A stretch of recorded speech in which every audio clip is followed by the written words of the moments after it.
Hi, I'm Ellen Siegel, and today I'm talking with Janine Vague of Transformative Psychotherapy.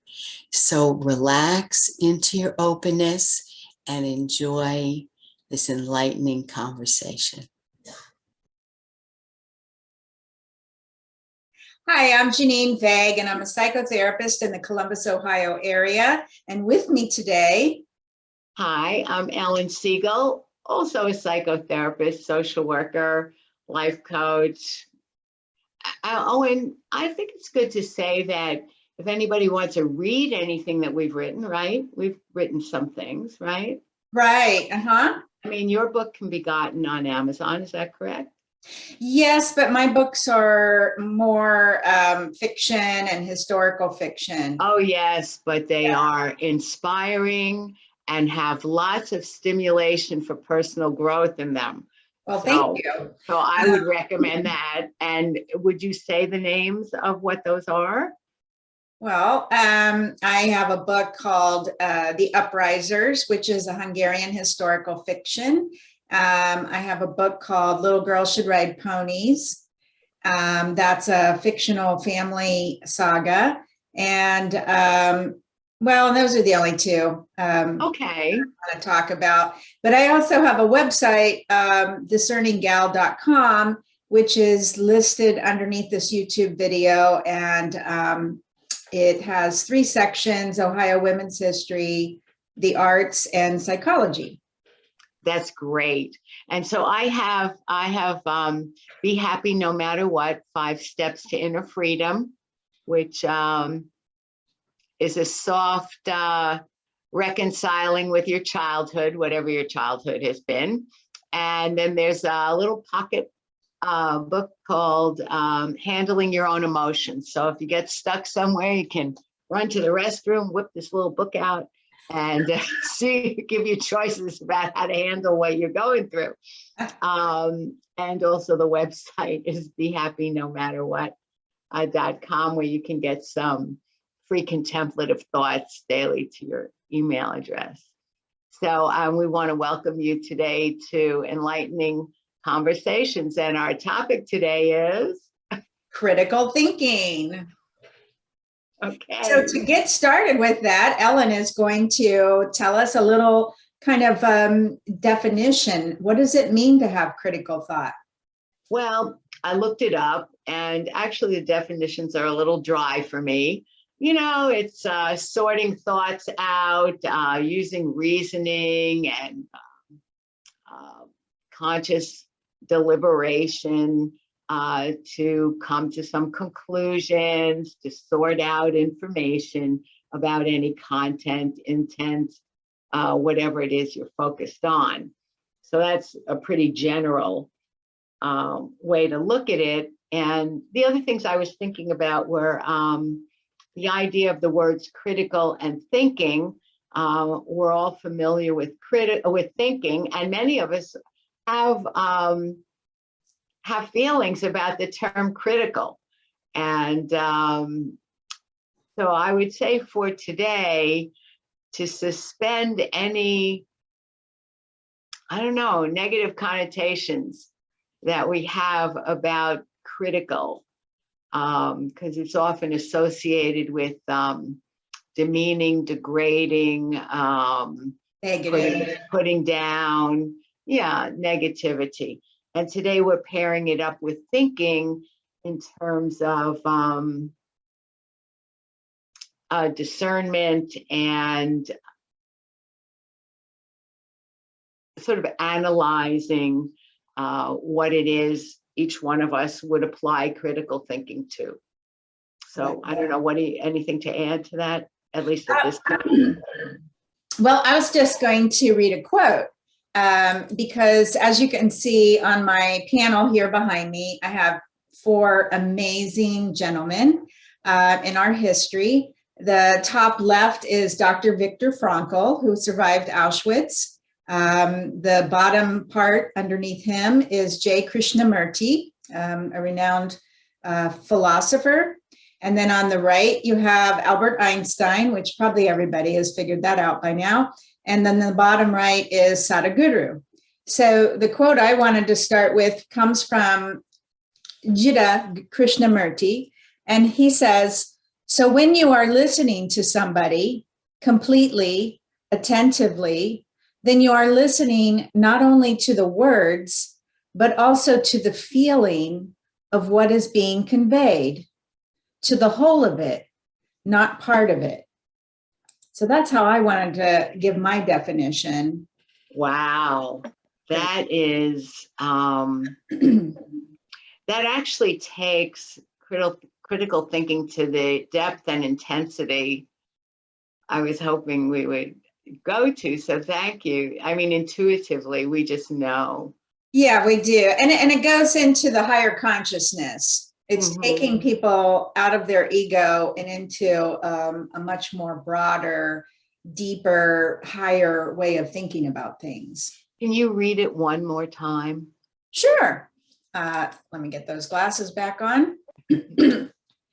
So when you are listening to somebody completely, attentively, then you are listening not only to the words, but also to the feeling of what is being conveyed, to the whole of it, not part of it. So what that says to me, where's the feeling and the whole of it, not part of it. There's so much in that. That whatever we're looking at has so much more to it than what it appears to look like on the outside. So taking his invitation, I like to think of that as deep listening,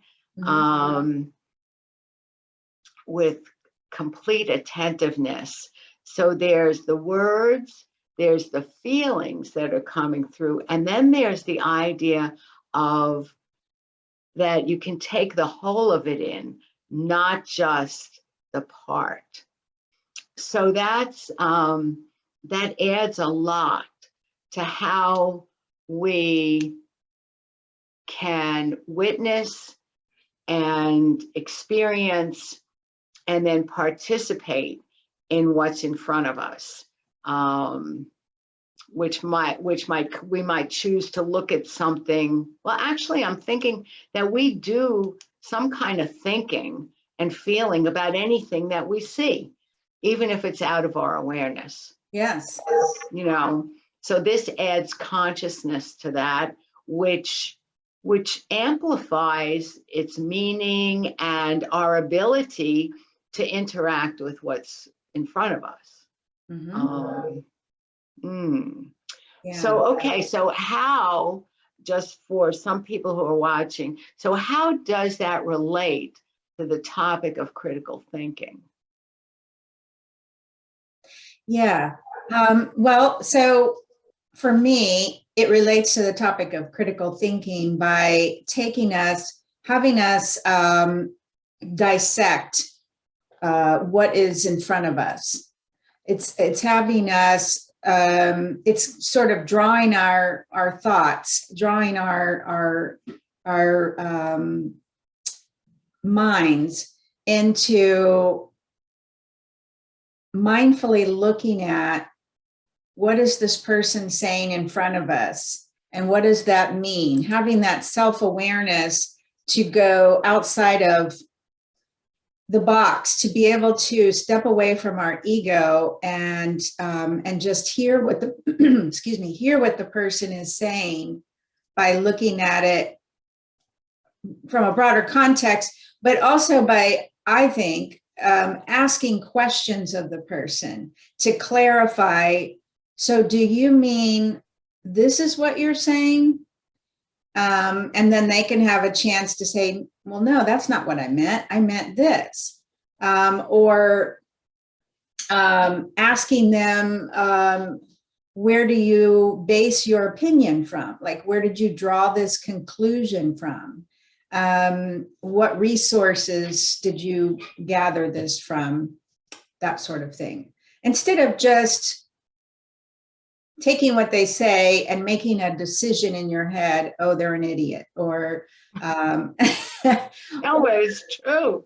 or I mean, we see a lot of that in our world today, yeah. you know, and I think that comes from people feeling fear and insecurity and things like that. And, you know, Mhm. you get that knee-jerk reaction, which is it's good to try to calm ourselves down, to be able to ask questions, Right. because there is more. And once we hear what more there is, then it allows us to Well, have. see Go what ahead. we have in common with each other. What strengths do we have in common with each other, and is there a way that we can come to a compromise in our thinking process? Right, right. The other thing is, you mentioned mindfully looking at things, and I'll say these days more than in the past, mindfulness and that concept, um, which I believe includes, you know, a thoughtful evaluation, a thoughtful experience, rather than jumping to a conclusion. Um, I had a teacher who schooled me on something you said earlier about appearance, what something appears to look like, and it triggers a reaction in me, and taught me to slow things down and, like this, listen for what more there is. Because things can be cut short really quickly, and then there's nowhere to go with it, and that each one of us has much more to us than just words coming out of our mouths. Mhm. Um, Mhm. and asking questions. One of the things that I'm just thinking, what else about critical thinking as a tool? And that we were talking about this before we came on to the camera, about that this can be applied, asking questions of the other person can be applied in any areas of our lives. Mhm. You have a healthcare situation, and you get three opinions, and one opinion is have surgery, another opinion is use this medicine, and another opinion is to wait and see, Or holistic thought. or and other holistic, and a variety of different holistic Mm. avenues. Mhm. And that the critical thinking is that you're worthwhile enough to ask questions, and if you can't conjure up questions, ask people that you know. Here's my situation, what questions are good for me to ask about this? And also, Ellen, something that I was just now thinking is that having respect enough for your body, your mind, your spirit, to make that decision from your gut feeling. Because if you have a health situation, you've got to do what feels right for your body.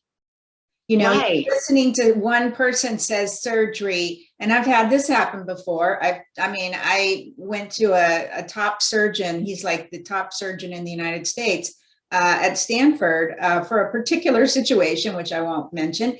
And I got his opinion: have surgery. Here's the situation. But it was going to cause me, it was going to be a debilitating situation. I was going to have somebody come and take care of me for a couple of weeks. And as a single woman, it was like, yeah, that's not going to work.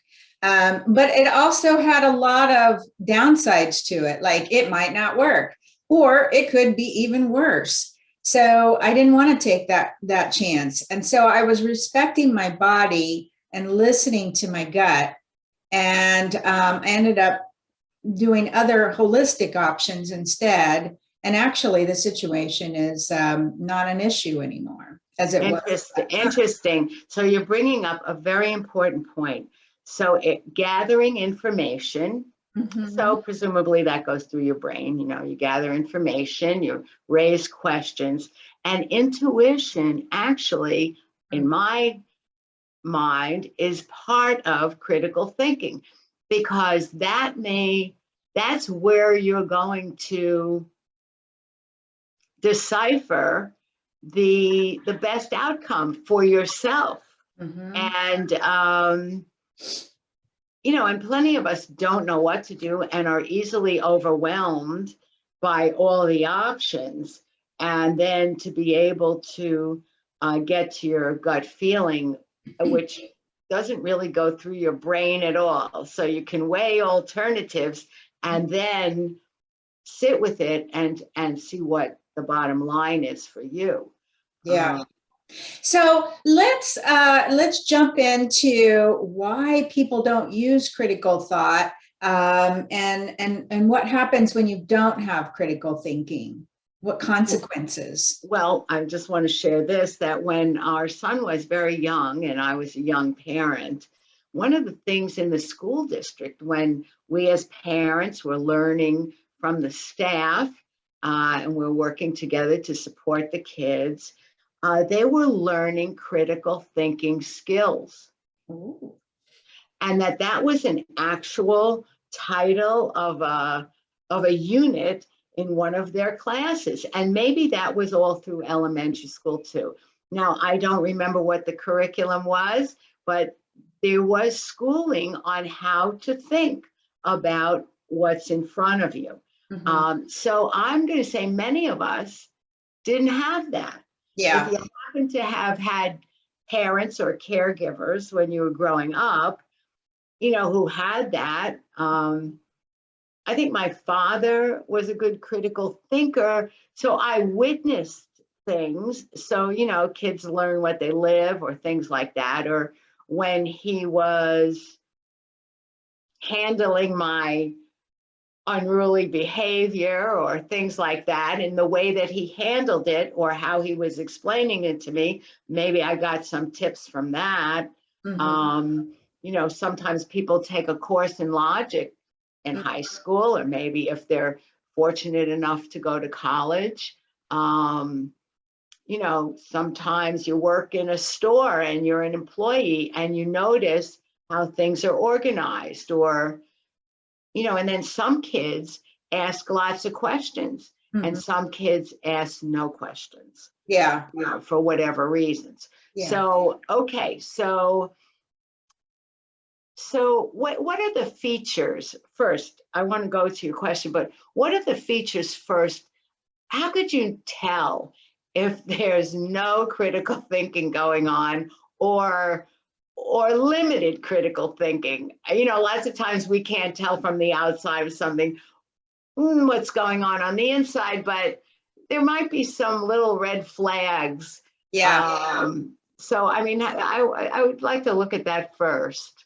I think that's great. And I can easily speak to that. Growing up in a household where there wasn't critical thinking, Wow. I sort of figured that out on my own. I did take a class in high school and then I took some classes in college. But what I remember hearing when I was growing up is things like, well, Walter Cronkite said, so it must be true. And I'm not putting a dig on Walter Cronkite. I think Right. he was a wonderful person. It's not what I'm trying to say. I'm trying to say that it was just kind of like he's the authority on the subject, so it must be true. Same thing with I heard a lot growing up. Well, the doctor said, so I must have this, or this must be true. And they would never go outside of themselves to get a second opinion or research things. Back then, it would be the encyclopedia or what have you. But so it was just always, or the newspaper said, or the journalist said, it was always whatever they said, it must be true. And that was the bottom line. It was concrete, no expanding of the consciousness, no going anywhere else for details. They made a decision that that person was the only authority on the subject and nobody else. And many parents, certainly in my parents' day, and maybe yours, wouldn't think to say to a child, and and this is why I agree with Walter Cronkite. Okay. Cronkite. Yeah. I'm sorry, Walter.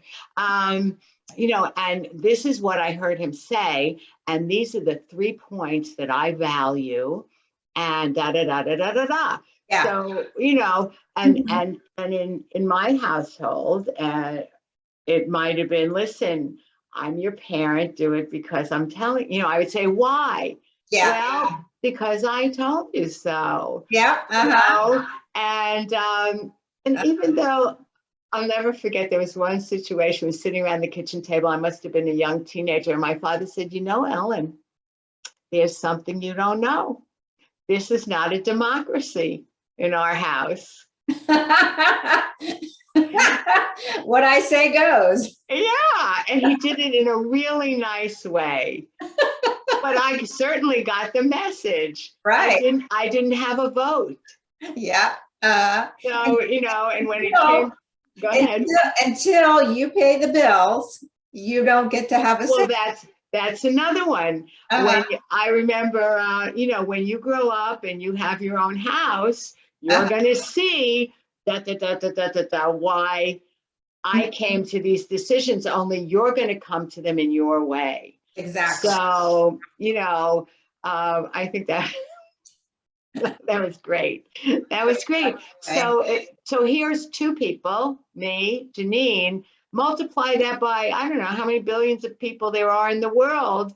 We all have our own twists on what we've been exposed to. I love hearing, what you said, and, I figured it out.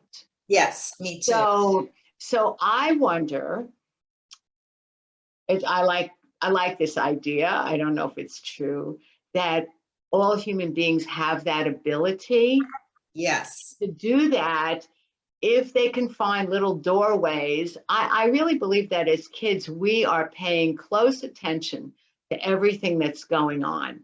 And if we're fortunate enough to get free of the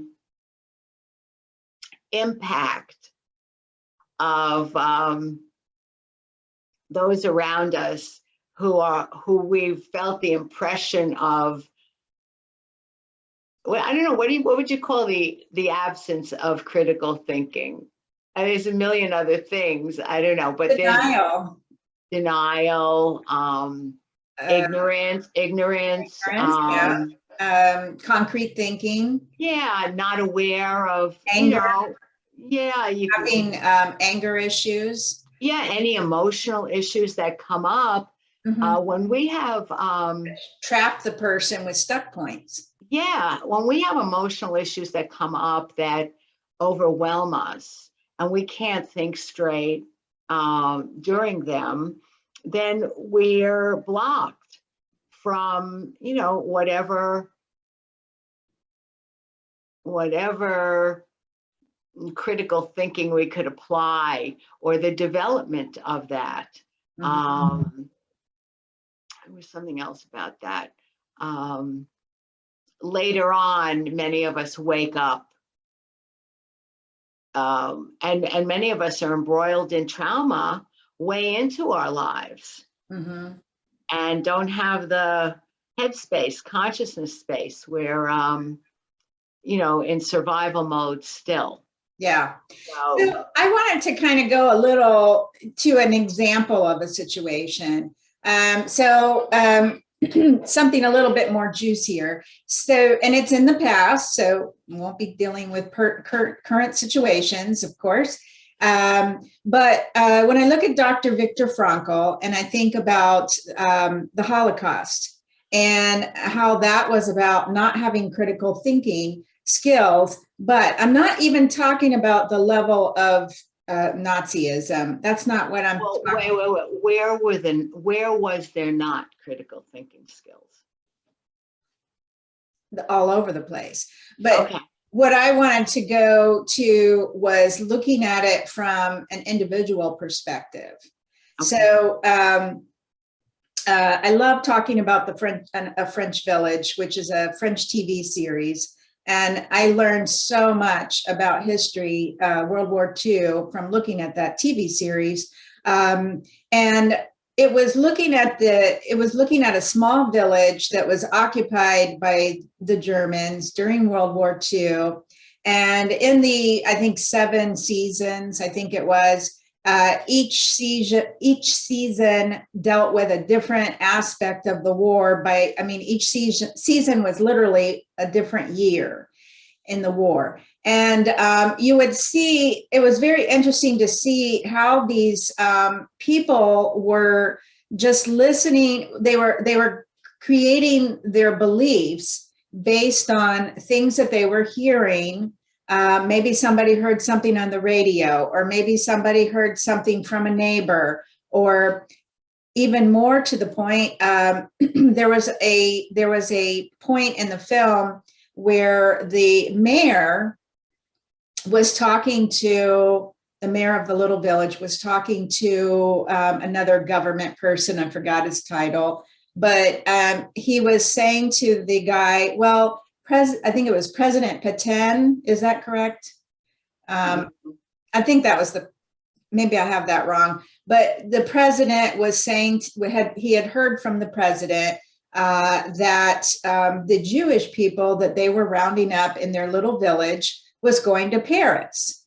And so he was saying to the other government person was saying, well, what are they going to do with them when they get to Paris?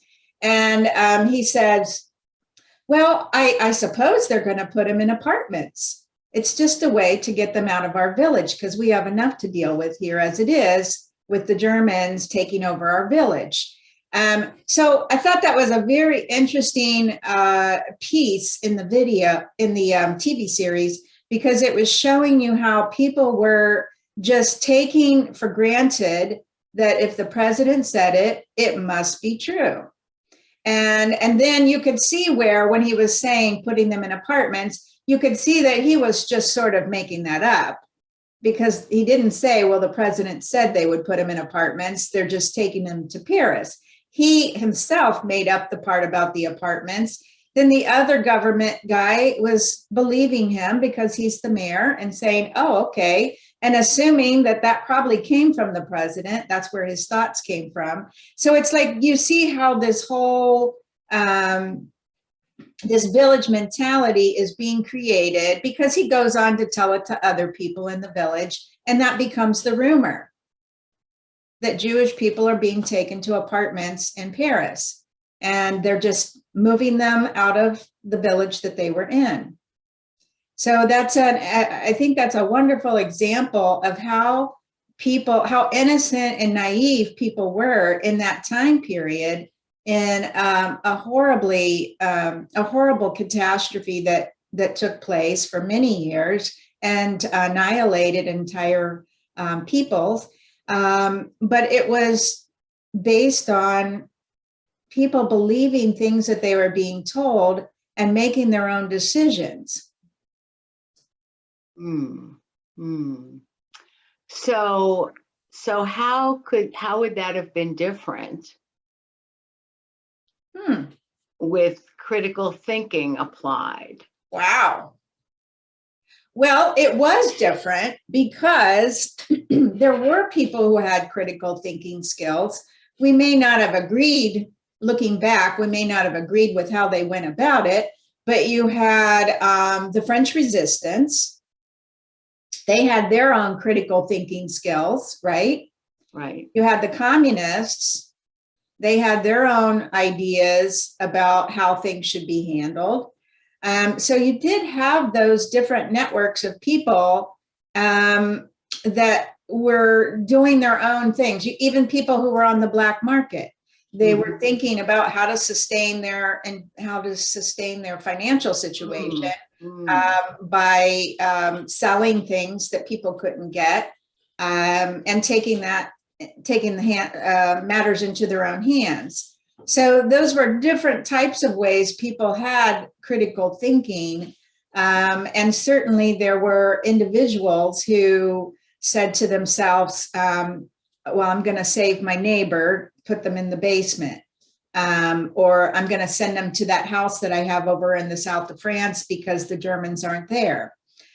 So there were individuals who came up with their own decisions, and then there were groups of people who had their own decisions. Well, I think this is so much of value as an example, and on top of what you said originally, what you just added, because it shows how we as individuals use critical thinking in our everyday lives, and then we have blind spots where we're troubled or we're upset or insulted by things going on in our environment, either to us directly or to our country or within our country or between countries. And we've got lots of that, probably all the time. Yes. And then it flares up more in our faces when the intensity, somehow when it's more in our faces, I think. Well, I think it happens because of social media, and suddenly it's the most popular thing on social media to talk about this topic, this crisis of the moment, whatever. Yeah. And you hear your friends talking about it and you start feeling guilty and what have you. So I think that's what happens, is that start feeling guilty. Start feeling guilty about what and how? About what their friends are like, making emotional statements on social media, or their celebrity that they love is making an emotional plea, or the government person that they love. And so what's the guilt? What's the guilt in the person who's the guilt is, I don't want to be the idiot who's not listening.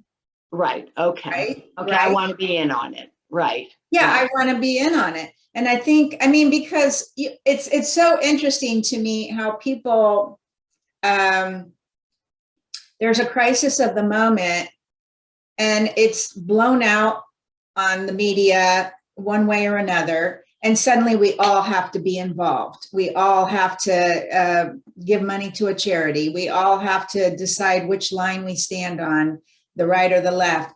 And but what's funny to me is it's like, this didn't just start yesterday. Right. It's like you've decided to sensationalize it today, but this has been going on for a while now. Right. You think the people in the crisis that are part of this crisis, that they just found out about it yesterday? This has been a long-standing thing, and that's where critical thinking, people who have critical thinking, look at the situation and evaluate it, and they ask themselves, why is this happening? What is the point? What is the reason why this leader decided to do this? What is the reason why in our country, our leaders decided to come on board and make a decision about this? You got to look at the bigger picture. You can't just listen to what is being said by Walter Cronkite, for example. Right. And I'm just using him because he's dead. Yeah. And we agreed not to use current people. You're listening, you're hearing this person, but you're stepping outside of the box and asking more questions. You're not just jumping to conclusions like the mayor did and said, oh, well, they're taking the Jewish people to Paris and putting them in apartments. You're not just doing that.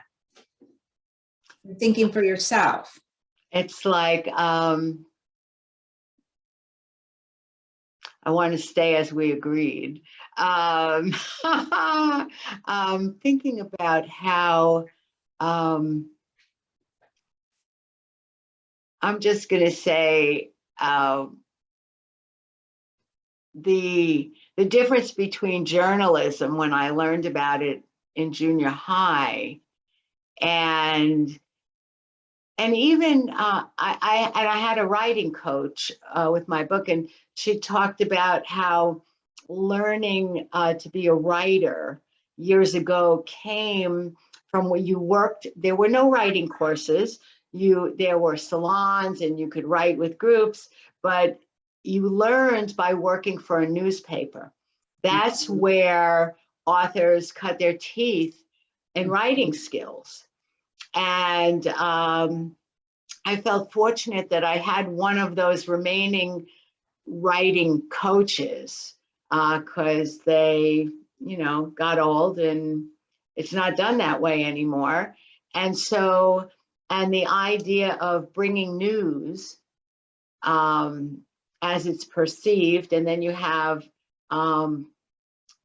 news networks and other mitigating factors, because those are businesses and need to make money. And I mean, even going back to when we were kids, I mean, headlines, sensational headlines are what made the news. And you look at those headlines and you'd say, oh my God, look what's happening in the city. That's terrible. And you would just believe whatever you saw. You wouldn't call somebody in that neighborhood and say, what's going on?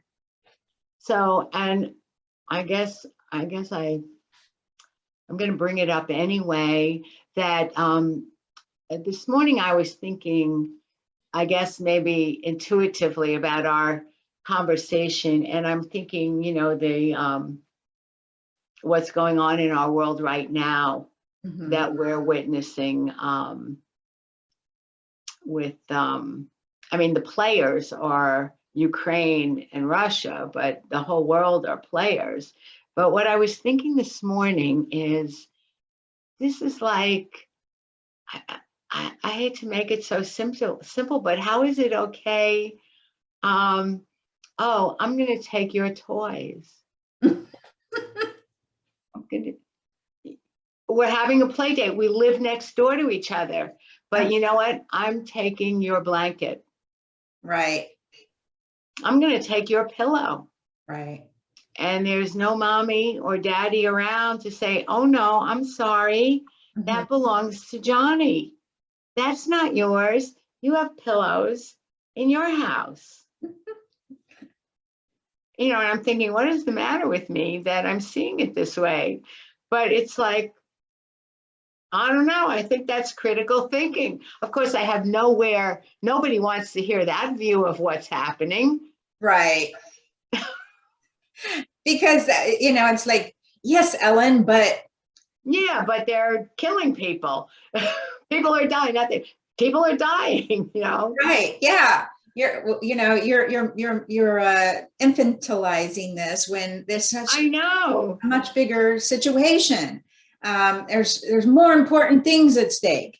And if you're on the Russian side, you're going to feel a certain way about it. And if you're on the Ukraine side, you're going to have another way of looking at it. And if you're a historian, you're going to look at it in a certain way. And, I've listened to so many arguments about why someone is right in that country. And I'm speaking of any country. Right. So I've listened to people talking about different wars in different countries. And if you listen to one side, they will give you this strong argument. Well, we had a right to go into that country and to take over. And then you listen to the other side of the person who lived there. Well, we had a right to defend our country because it's our country. We were here first. So you hear these different opinions. I mean, it's like two kids in a car fighting over a seat. I know. I got here first. Exactly. Exactly. It's like, isn't there another way of looking at this? Or like what we said in the beginning, how about if we come to the table and we sit down and we talk about what each of us wants to bring to this conversation and what strengths we have in common and what are we looking for and how can we work together as a team so that we can both share. To your point about toys and what have you, how can we make this work? And so here's the interesting thing. I'm going to choose a non-politically motivated topic. As I was Yes, as I was telling you the other day, I went to a Hungarian gathering locally, and they were showing a video of Hungarian history. And as you know, as I think I mentioned, I think it was you, I was mentioning it too. The video started with talking about the pagans who were on the property, and they had been living there for generations. And then the Magyars came in, the different Hungarian groups, and decided to take over the country. I mean, to take over the property, right?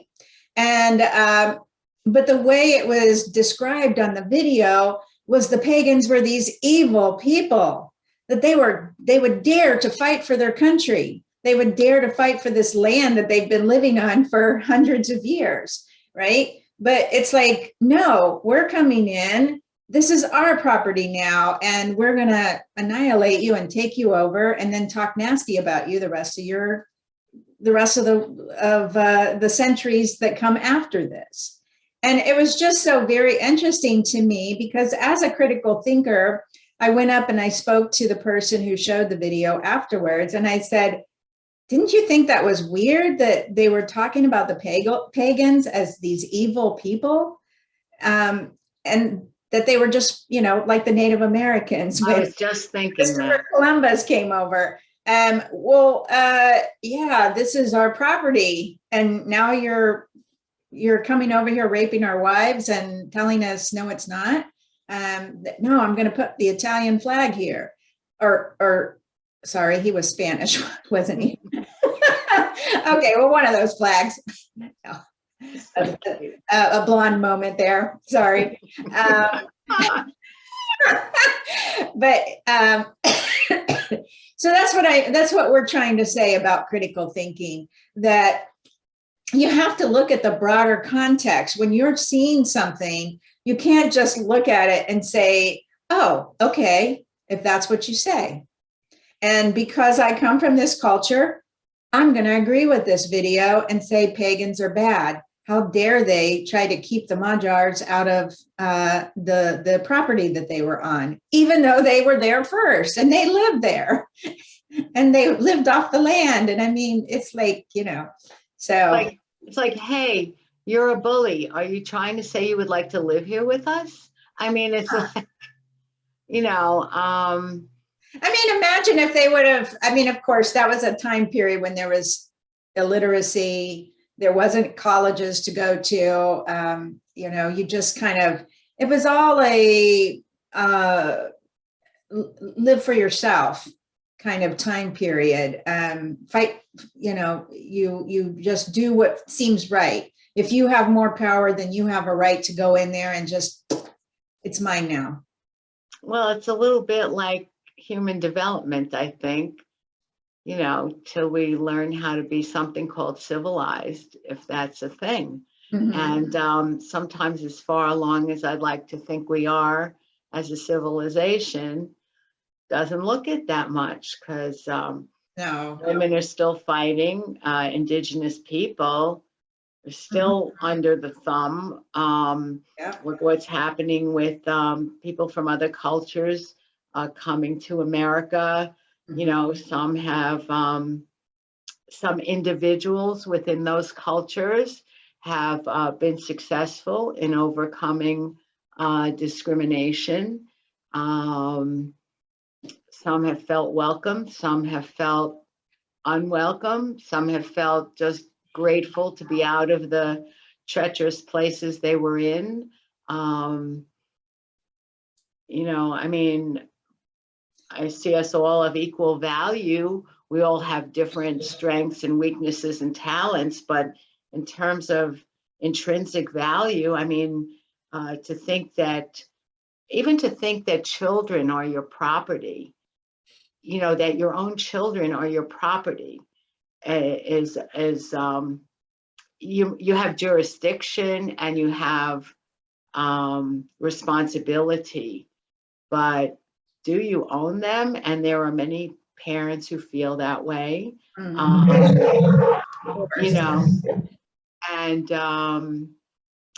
certainly anywhere people enslave anybody, even, Human trafficking.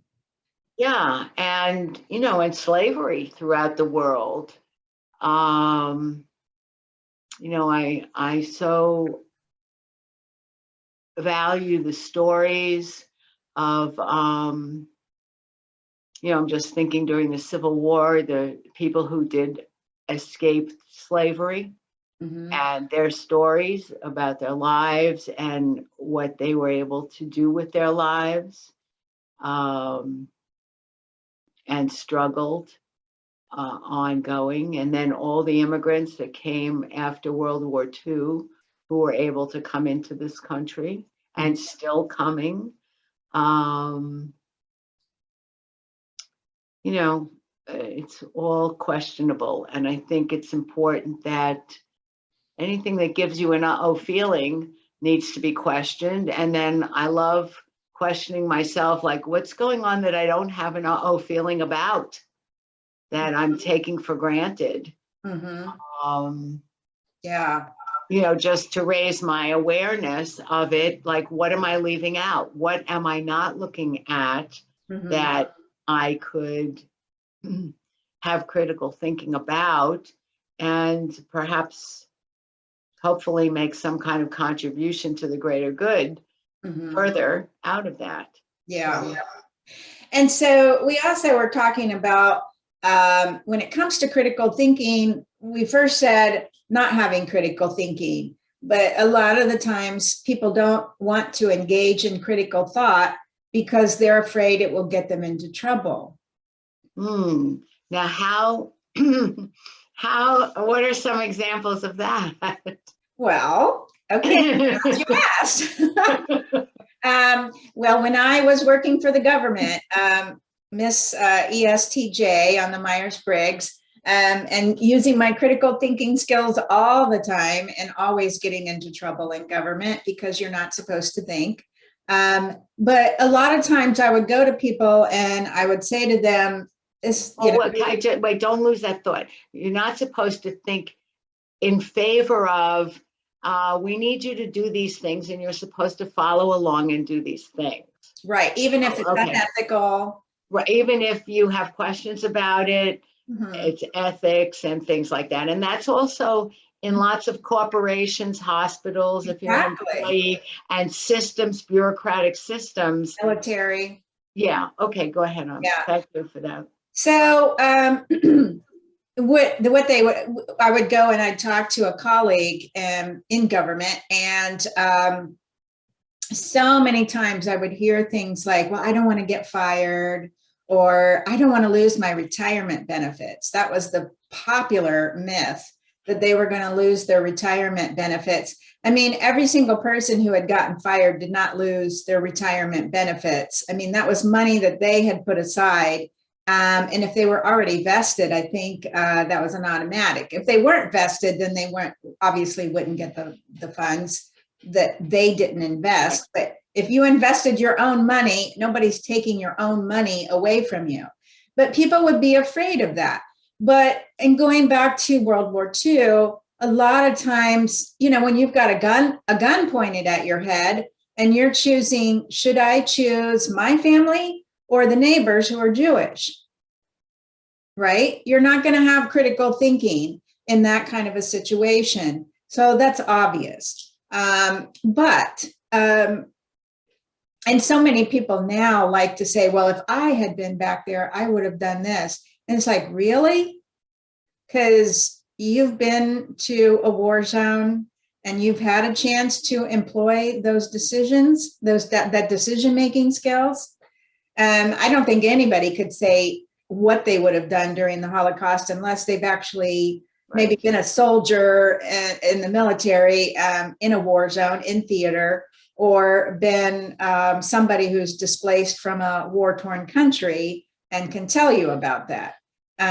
Growing up in a Hungarian household like I did, constantly hearing about what it was like to live under the rule of communism, and or the threat of communism, because my stepfather left in 1956 and got away. But talking to people who came after that, between 56 and 89, and came after that, or watching movies about it. Those people, when they were living in communist countries under the Iron Curtain, or behind the Iron Curtain, excuse me, they had to be very careful how they had critical thinking skills. They had to go to church underground. They had to discern, is this neighbor safe enough to share my thoughts with? Because they may have been safe 2 days ago, but in the last 2 days, they've suddenly been threatened in some way. And now they are, or maybe they've been offered money to turn people in. And so now you don't know that. So you have to check, you have to question these things every single day. Can I trust this person? What's going to happen if I tell them this or that? So that's, what I learned, even though I wasn't taught critical thinking skills, because I am a thinker, I was listening the whole time to what I was being taught growing up, and then determining for myself, that doesn't seem right. I wonder why they did that. And even just like reading, even not taking a critical thinking class, but reading the Diary of Anne Frank as a little child, and you're so deeply moved by what you're reading, and your fight or flight is like, well, why didn't she go on the roof when the Nazis came? Like, she used to hang out with her buddy, the boy, they go on the roof. How come they didn't just run up there when they, that was what was going through my head, because when I got to that part in the diary, I was trying to think, how come they didn't do this? How come they didn't do that? So that's how my critical thinking skills were formed. But that's also, I was kind of dealing with two topics there, but that's also why that's the consequences that cause people to fear critical thinking. I think you're bringing up another good point, is that even if we're not acting in a critical thinking way, that on the inside, many of us, or most of us, are thinking something's wrong here. Mm-hmm. What's wrong with this situation? Or why is it, or why isn't this happening? Just like you said, even as little kids. Mm-hmm. And I don't know if there are any parents watching this, that to know that your child is thinking on their feet on the inside of themselves. And if there's anything you can do to make safe space for the little child just to share, try not to jump on the things that they might share with you, because then you're opening a line of communication that will help the child, as time goes on, access your critical thinking. And perhaps you could teach your child ways to recognize the value of what's coming to them, and to be able to think about it in ways that bring out their own talents and abilities and creativity. I love what you said, Janine. Thank you. Which part did you love? Well, the part about that you could see that you were questioning inside, mm-hmm. and that you could see things going on. That I think children may look like they have a short attention span on the outside, mm-hmm. but I take the position that nothing escapes a child. No. Yeah, you have to be very careful with children, especially when they're getting communication skills. But even before that, because I can remember getting a bath in the sink when I was an infant. Wow. That's my earliest memory. But I also remember sitting on the floor as a toddler and listening to my mom talking about my father's infidelity. And as a toddler, yeah, as a toddler, because I was sitting on the floor looking up at her while she was washing dishes, mm-hmm. and so and I know where we were at, and she was married, and she didn't get a divorce from my birth father until I was 4. So obviously, if she's telling me about his infidelity, she's still You were married. younger. Mhm. Yeah, I was younger. But I remember her talking to me about him, and I was making a decision from a little child's perspective about what I would do to handle the situation at that young age. And I told my mother, I remember distinctly what I said. I said, well, when I grow up, I'm going to let my husband have a girlfriend, and or something along those lines. I can't remember. I probably didn't say girlfriend, but I said something along those lines. And that was me thinking, like, wanting to make happiness, wanting to create some peace. Obviously, what she was telling me was causing her to cry and to be very disappointed and upset. And so I was trying to comfort her by saying, well, this is what I would do. Yeah, and you'd feel a lot better if you just accepted it, Mom. Yeah, just accept it. Just let him have a girlfriend, because then everything would be happy. Be fine, right? Peace, right? Right. Luckily, that wasn't one of the moments where she slapped me across the face. Well, and and after a while, you get that a couple of times, you don't share anymore, right? Like the backhand over the car seat. Yeah. Mm. Yeah, those were the reasons why I learned at an early age to curb my enthusiasm and to only speak to people that agreed with me. And when we were in the bedroom talking with my girlfriend and sharing what somebody told me or what parents told me, it wasn't until I became an adult that it was like, wait a minute, I can say what I want to say. And this is how I feel about it. Right. There's so many things in what you said. Oh my God. I just want to say that children, and also for your parents who are watching this, that children have, there used to be a phrase, from the mouth of babes, Yes. which meant the truth from the mouth of babes. And children have beginner's mind. And I have always felt that children have wisdom, and that we as adults, feel pressed, we're the ones in charge, and, how can a little one know more than we do, and all this. Nevertheless, a child can be a great teacher to a parent if the parent is open and using critical thinking about their own approach to life, and that a child brings a fresh perspective. And this is going to sound like going down a tangent, but it's not, because the little girl that you were who said that, for all the reasons that you may have said it, there's communities of polyamorous couples, and that's not bigotry. It's called non-monogamous relationships by agreement. And your mother might not have been one to agree to that.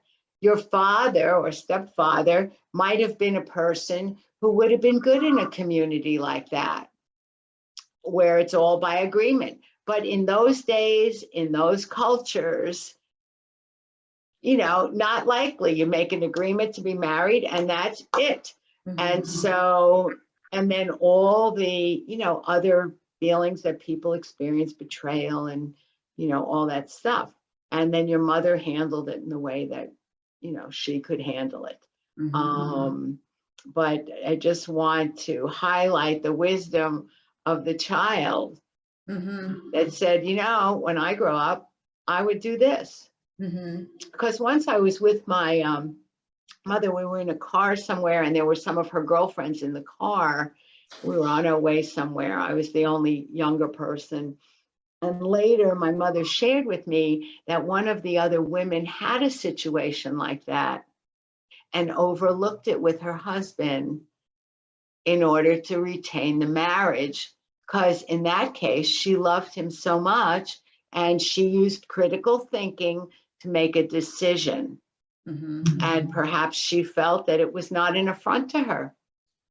And that's what was right for her. And that's what was right for her. That's the important point. I'm just wanting to point out that what we're talking about right now, we're kind of philosophizing and discussing certain scenarios, but neither of us are saying that's not our value system. That's Right. not, that's not what we would do. We're just saying this is an example. And that's taking that critical thinking, I'm explaining to the audience right now that this is what critical thinking is. Somebody's explaining something and you think about it, you don't suddenly assume that that's that person's opinion just because Ellen just brought these different scenarios up. You ask, is that your opinion? Is that how you would handle it in your marriage? But you don't just assume. Right. And I'm big on looking at lots of examples. Yes. Just like I would encourage anyone and myself to vet out all the different resources that are relevant in what I'm focused on. Yeah. And then if you're in a position where you have to choose one, well, then you've made it's called an educated decision. Yeah. And so we're kind of we're a little over the hour now, but I wanted to kind of end by talking about propaganda, not conspiracy theories, but propaganda. And again, looking at history and the media and how they've used journalism, leaflets, flyers to get people to believe certain things. And when I was researching my book, The Uprisers, which is about the 1956 revolution in Hungary, I was learning that about anti-Semitism because, to learn about one revolution, you kind of have to know what preceded it and what the bigger picture was. And so it was talking about anti-Semitism in one of the resources I was reading, and it was mentioning that there was a time early on, probably the 1910s or something, when whenever we had planes, so they would be flying over the villages and dropping leaflets, just dropping these flyers on the village. And these flyers would say things about anti-Semitism. And it would be educating these uneducated people in the village, farmers, fishermen, laborers, telling them, here's the way, here's what's happening, here's what the Jewish people are doing, and this is how you should think. Just like religions have done with Wicca and paganism, painting photographs and indoctrinating their masses with negative information about them so that people would think negatively about them. So it's like, my point in bringing that up is, as a social worker, I saw firsthand how the media would make up stuff about my children, who were my clients on my caseload, when they did something they shouldn't have done. In particular, I had a young girl who slashed somebody's throat in the early 2000s. And the media went on a rampage about talking about how she was in a gang, and this was a gang initiation. Well, being a social worker, as you know, Ellen, we're bound by confidentiality. We are not the ones who get to call the newspaper up and say, no, that's not what happened. My client was a schizophrenic and she's not involved in a gang. You can't do that. You have to allow the government to, bring out the press release or the public relations person and let them make the decision as to what is going to be announced. So I learned that's just one incident, but there was lots of incidents where my clients were being misrepresented in the media. Lies, like blatant lies, were being told about them because in criminal situations, because they could not call me up on the phone and say, can you, Janine, can you tell me what such and such did last night when they slit the throat open? Why did they do that? They couldn't do that. They weren't allowed to do that. So they just made stuff up.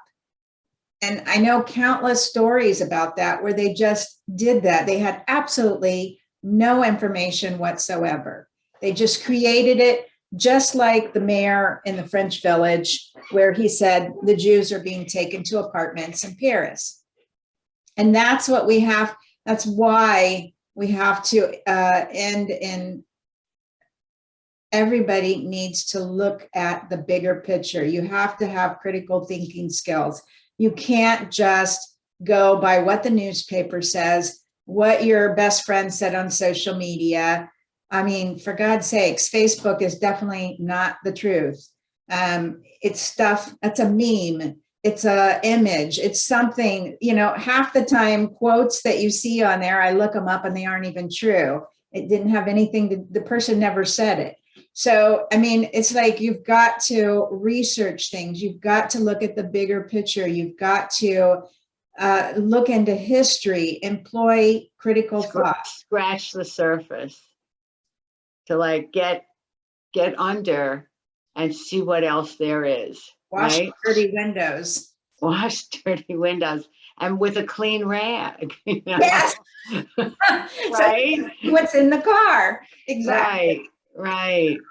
Mm-hmm. Yeah. So, and I'll tell you, there's another tool I use when I feel like I'm involved in opposing views, because I can get engaged in that. If somebody, I had a situation where I said to somebody on the phone, I said, wait a minute, I don't know about that. I said, what are we doing now? She says, well, we're having a debate. I said, oh, I didn't know I was going to be in a debate.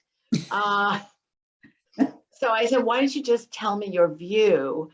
And if I feel myself not liking the view, and I'm questioning my resistance, because I could have a resistance that comes up that's a little blinding. So I always say to myself, what if there's a kernel of truth in what the other person is saying? So that's another part of my, not wanting to believe everything I read, and it doesn't matter where the news is coming from. It's good to think critically about it. Mm-hmm. And I could have in the back of my mind, well, what if this is true? What if? Not so much, I know it is or I know it isn't. Mm-hmm. And I'm going to say to you, I know we didn't want to, but I mean, conspiracy theories, it's like, what's that? Who's behind it? Yeah. What's it useful for? Just raise the questions about it. Mm-hmm. And very often what it looks like at the beginning of your analysis is different than what it looks like at the end. And you might still make the same decision, but at least it's an educated decision. Exactly. And sometimes I think conspiracy theories have turned out to be true, but I don't know. I mean, it's like, let's do some research on it before we just make that decision. Yeah, or why would somebody think that? And where is the origin of that thinking? Exactly. Yeah, you and I have had that conversation quite a few times. Yes, yeah. I mean, it's like just a simple one, the 5G thing. I mean, it's like, let's don't take Verizon's word for it, because don't you think that they're obviously going to say something positive about it? That's the other thing. Another great question to ask. Somebody points out, like, okay, well, who would benefit from this? From many people believing this is true, and you don't have to take it further than that. You could, listen, you could think it up. Mm-hmm. What kinds of companies? What what comprises that? And okay, it just gives you just are much more informed.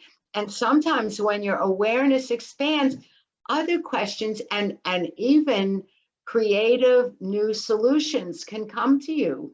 that then maybe you could share with people. I don't know. But Right, exactly. What frustrates me the most, though, and I'm not going to bring up what we discussed, but because it's way too controversial to discuss. But what bugs me is when people want to talk about a group of people. Remember, we had that discussion? They want to talk about a group of people that they have never met. They've never been in the group. But they know all these things about the group and they know why it's wrong. or that it's wrong. And or that that's wrong. something's wrong, right? It is wrong. Right. And then they get on YouTube, or they write these articles or what have you, and they just demolish this group by saying bad, bad, bad, evil, evil, evil, and here's the reason why.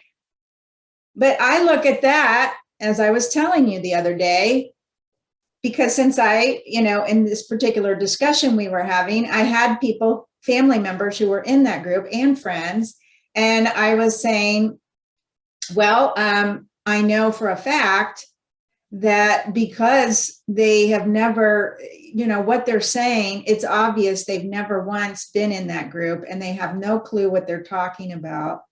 And that's not okay. It's not okay with me for people to just grandstand and make these decisions about things that they've never even been a part of. I remember, it could have been in elementary school. I don't know why this stuck in my head. Stereotyping.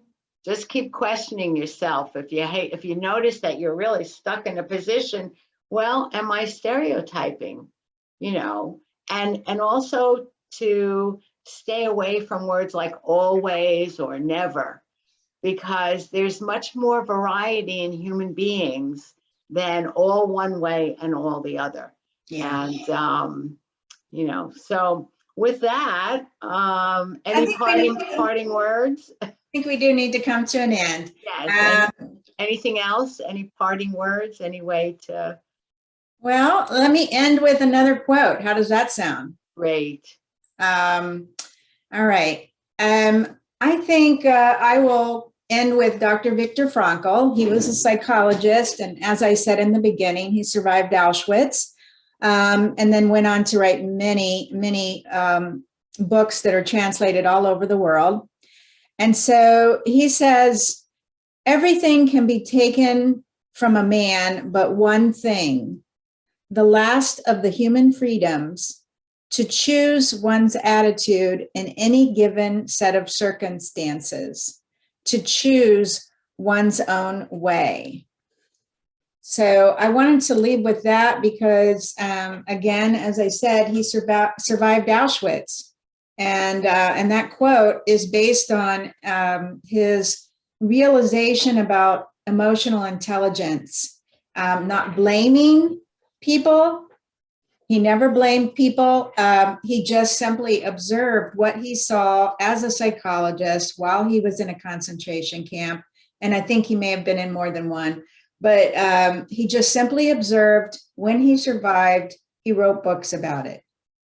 And that's what he said. That's what he saw. That's the gist of it. Critical thinking. Mm-hmm. Well, that's beautiful. And I guess we should end there. Okay.